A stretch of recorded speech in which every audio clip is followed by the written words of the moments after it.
Тази вечер това е хорът към Националното училище за фолклорни изкуства Филип Кутев, град Котел, с диригент Димитринка Динева.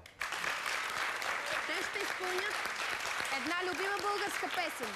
Песента "С Богом моя любов", музика Стефан Димитров, текст Кръстю Станишев, аранжимент за хорово изпълнение Петър Алексиев.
Уважаемо жури, какво мислите за изпълнението на хор към Национално училище за фолклорни изкуства Филип Кутев? Господин Трифонов?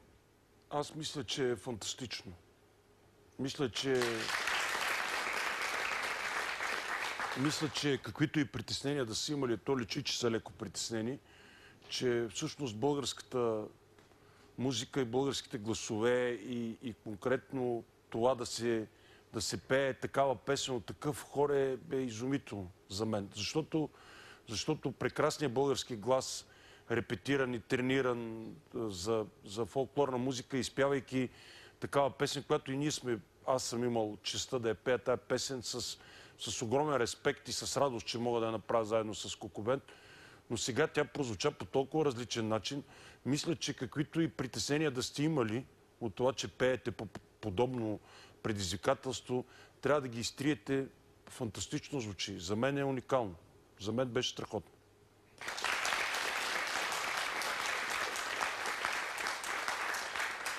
Господин Вълчев. Красиво.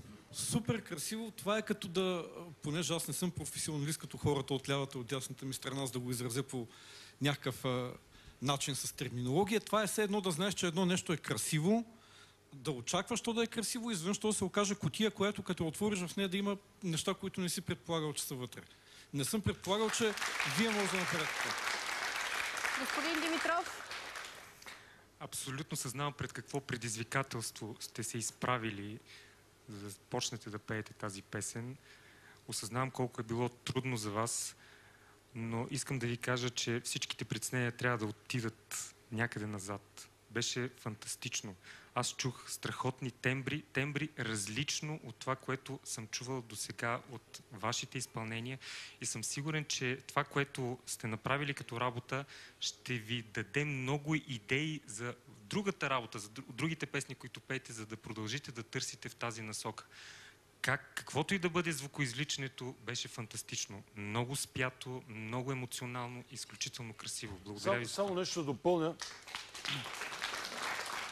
Всъщност аз мисля, че това е като нова посока, която е част. Да. Тоест, вие правите нещо, което ви дава друг поглед върху вашите възможности. А това е богатство, защото всъщност гласа и особено хоровото пеене дава безкрай много възможности и вие сега използвате една от тях и буквално съм сигурен, че е успешен ваш ход да участвате тук. Благодаря ви, уважаема жури. Това беше хор към Национално училище за фолклорни изкуства Филип Кутев, град Котел.